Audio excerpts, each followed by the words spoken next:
मेरा नाम अभिषेक है और यह मेरी सैड ब्रेकअप स्टोरी है जो मैं आप सबको सुनाने जा रहा हूँ। मैं दिखने में ज़्यादा हैंडसम तो नहीं, लेकिन एक लड़की थी जिसका नाम अनन्या था, जिससे मैं बहुत प्यार करता था और शायद वो भी मुझसे प्यार करती थी। ये बात जनवरी 2021 के वक्त की है, जब मेरी और अनन्या की बातें बहुत कम होने लगी थीं। मैंने अनन्या को कई बार पूछा कि आजकल क्यों तुम मुझसे बात कम करती हो, कोई प्रॉब्लम है या कोई परेशान कर रहा है, लेकिन अनन्या ने मुझे कुछ नहीं बताया। फिर एक दिन रात को 10:30 बजे मुझे अनन्या की बहुत याद आ रही थी और मैंने सोचा क्यों ना बात कर लूँ। जब फ़ोन किया तो उसका फ़ोन बिजी जा रहा था। मुझे बड़ी हैरानी हुई कि इस समय उसका फ़ोन बिजी क्यों है। मैंने 2-3 बार ट्राई किया, लेकिन फिर भी बिजी था। थोड़ी देर बाद अनन्या का फ़ोन आया और उसने कहा कि मेरी फ्रेंड आरजू का फ़ोन था और वो कल की कॉलेज की असाइनमेंट बारे में पूछ रही थी। मुझे थोड़ा शक हो चुका था कि अनन्या किसी और से बात कर रही थी। इसी तरह 1 महीना बीत गया और 1 महीने में अनन्या मुझसे बहुत कम बातें करने लगी थी। यह बात अब मुझे खटकने लगी थी। एक दिन मैं मार्केट में कुछ लेने के लिए गया तो मैंने देखा कि अनन्या एक लड़के के साथ रेस्टोरेंट में बैठी थी। मेरा शक यकीन में बदल गया, लेकिन मैंने उस समय अनन्या से कुछ नहीं कहा। मैं वहाँ से वापस चला आया। घर आकर मैंने बहुत सोचा, कहीं ये मेरा प्यार एक तरफ़ा तो नहीं है।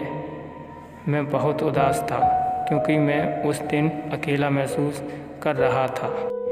अगले ही दिन मैंने अनन्या को फ़ोन किया और उसे मिलने के लिए बुलाया। मैं अंदर ही अंदर जानता था यह शायद मेरी अनन्या से आखिरी मुलाकात होगी। उस दिन मैं बहुत इमोशनल था। मैं अनन्या को मिला, उसका हाथ पकड़ा और मैंने वो कहा जो मैंने कभी सोचा भी नहीं था। मैंने अनन्या को कहा, अनन्या, मैंने तुम्हें बहुत प्यार किया था। मेरा वक्त, मेरा दिल और मेरी फीलिंग सब तुम्हारे लिए ही थी, लेकिन तुम शायद बदल गई हो। और हाँ, इसमें कोई बुराई नहीं है। वक्त के साथ हर इंसान बदल जाता है, लेकिन कम से कम मुझसे एक बार बात तो करके देखी होती। खैर, मुझे पता है कि तुम्हारा अफेयर किसी और के साथ चल रहा है और इसीलिए मैं चाहता हूँ कि तुम मेरा दिल टूटने के डर से मुझे कुछ ना कह पाओ। इसलिए आज मैं तुमसे कहने आया हूँ, अनन्या, आज के बाद मैं तुम्हें कभी नहीं मिलूँगा और मैं तुम्हें तुम्हारी ज़िंदगी के लिए शुभकामनाएं देता हूँ और चाहता हूँ कि तुम ज़िंदगी में हमेशा खुश रहो। अनन्या बिना कुछ बोले मेरी बातें सुन रही थी। शायद उसे भी पता था कि मुझे उसके अफेयर के बारे में पता चल चुका है। उसकी आंखें नम भी थी, लेकिन अब मुझे कोई फ़र्क नहीं पड़ता था।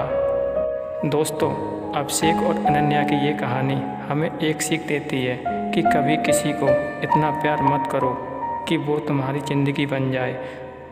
उसके जाने के बाद जीना बहुत मुश्किल हो जाता है। प्यार ज़िंदगी में सिर्फ एक बार होता है और इसीलिए बड़ी सावधानी से अपना लाइफ पार्टनर चुनिए। गलत लाइफ पार्टनर चुनने से आपके इमोशंस और फीलिंग का ही हनन होगा। इस दुनिया में माँ बाप से ज़्यादा कोई तुम्हें प्यार नहीं कर सकता है। वो चाहे तुम्हें डांटते हों, लेकिन हमेशा भला ही चाहते हैं। तो इसलिए कभी किसी के साथ टाइम पास के लिए प्यार मत करो।